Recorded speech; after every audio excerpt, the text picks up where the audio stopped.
Halo, assalamualaikum, selamat pagi, selamat siang, dan selamat malam. Apa kabar bangsa Indonesia? Pada kali ini kita akan ngobrol tentang sebuah judul Jokowi memburu aset BLBI 108 triliun.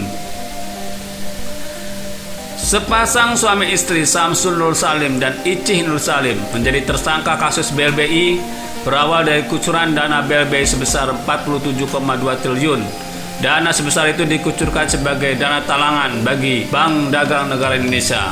Dana itu kemudian disalahgunakan BDNI kemudian oleh Badan Penyihatan Perbankan Nasional dikategorikan sebagai bank yang melanggar hukum karena melakukan transaksi tidak wajar dan menguntungkan pemegang saham. Dalam penyelesaian masalah atas kewajiban BDNI melalui pola perjanjian Master Settlement Acquisition Agreement, Samsul Nur Salim memberikan aset dari PT Dipasena Citra Darmaja yang ternyata bermasalah terlilit kredit macet.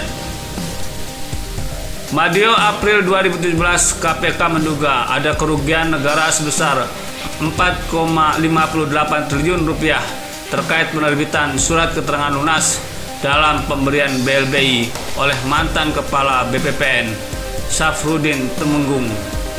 Dan kemudian KPK menetapkan mantan Kepala BPPN tersebut sebagai tersangka.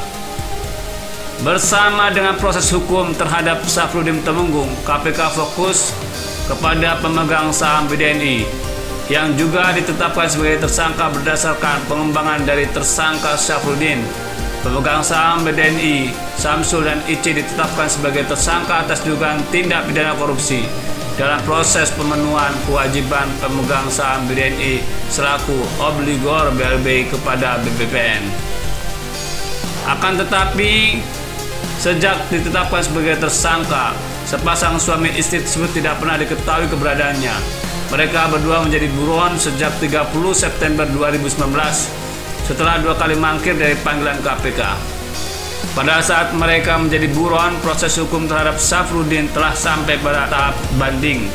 Pada proses tersebut, Syafruddin diganjar hukuman 15 tahun dan denda 1 miliar rupiah.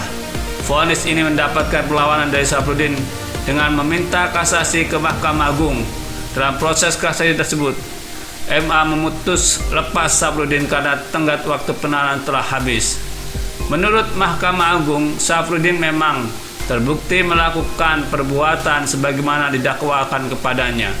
Akan tetapi perbuatan itu tidak merupakan suatu tindak pidana.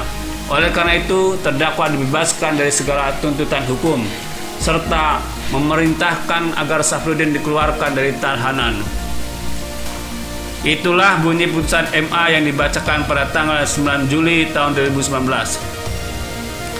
KPK kemudian mengajukan upaya hukum luar biasa berupa peninjauan kembali. Setelah meminta pendapat dan keterangan ahli hukum pidana, hasilnya disimpulkan bahwa tidak ada upaya hukum lain yang dapat ditempuh oleh KPK.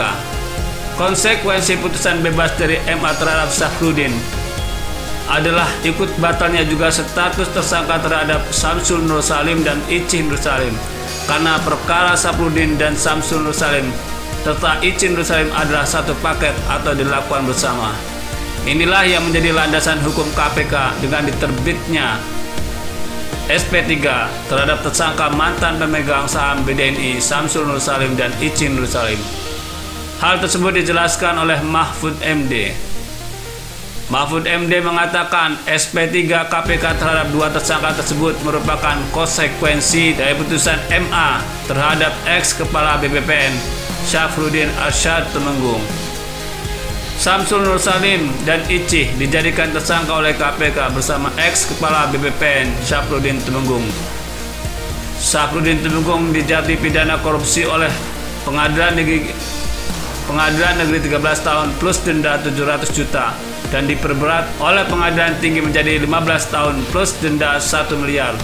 Tapi Mahkamah Agung membebaskan Syafruddin Temenggung dengan vonis kasus itu bukan pidana.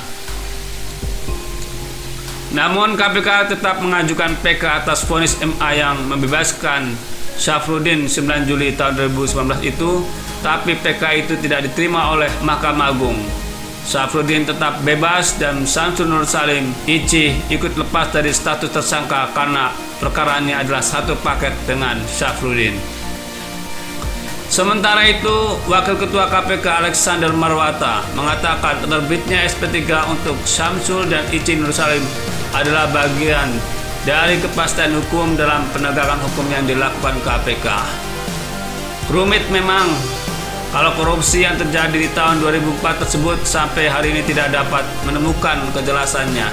Mega korupsi setelah bangsa Indonesia mengalami krisis moneter tahun 98. Sebagian tersangkanya sudah tidak diketahui keberadaannya, sehingga KPK kesulitan dalam menyeret para tersangka korupsi BLBI. Tetapi sebenarnya ada rasa keadilan yang diterjang oleh Mahkamah Agung dalam hal ini. Dalam amal putusannya, MA menyebutkan bahwa Syafruddin memang terbukti melakukan perbuatan sebagaimana didakwakan kepadanya. Akan tetapi perbuatan itu tidak merupakan suatu tindak pidana. Dalam hal ini, Mahkamah Agung mengakui bahwa ada tindakan korupsi seperti bukti yang disampaikan oleh KPK. Tetapi MA mengakalinya dengan menyebutkan bahwa tindakan korupsi tersebut masuk dalam perbuatan hukum perdata, sehingga terdakwa dapat bebas. Rasa ketidakadilan ini rupanya juga mengusik nurani Presiden Jokowi. Jokowi merasa ada yang aneh dengan putusan dari MA tersebut. Tetapi sebagai orang yang konsekuen tidak mau melakukan intervensi hukum terhadap lembaga peradilan, beliau taat dan patuh serta menghargai keputusan MA. Meskipun sebenarnya beliau bisa melakukan hal-hal tersebut. Tetapi bukan Jokowi jika tidak mempunyai akal yang cerdik, tanpa mengganggu dan mengusik orang-orang yang terlibat dalam putusan pembebasan tersangka BLB tersebut.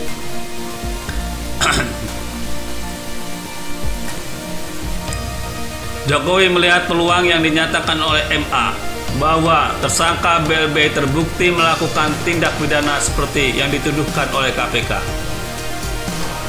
Peluang hukum tersebut dimanfaatkan oleh Jokowi untuk mengembalikan aset dan hutang BLBI terhadap negara yang jumlahnya mencapai 108 triliun rupiah.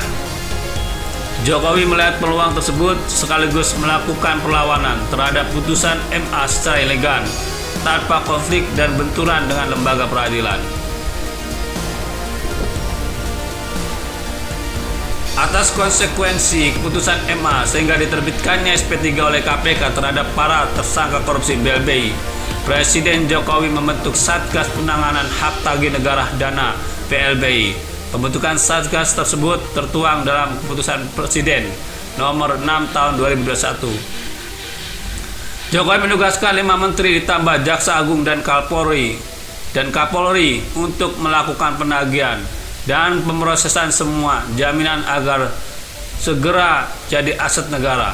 Tindakan Jokowi ini adalah bukti kesekian kali terhadap keberanian Jokowi untuk mengusik bandit-bandit negara yang merongrong kekayaan dan aset negara. Jokowi memang presiden cerdas. Nah, bagaimana menurut Anda? Silakan ketik kolom komentar di bawah dan jangan lupa subscribe channel ini. Terima kasih.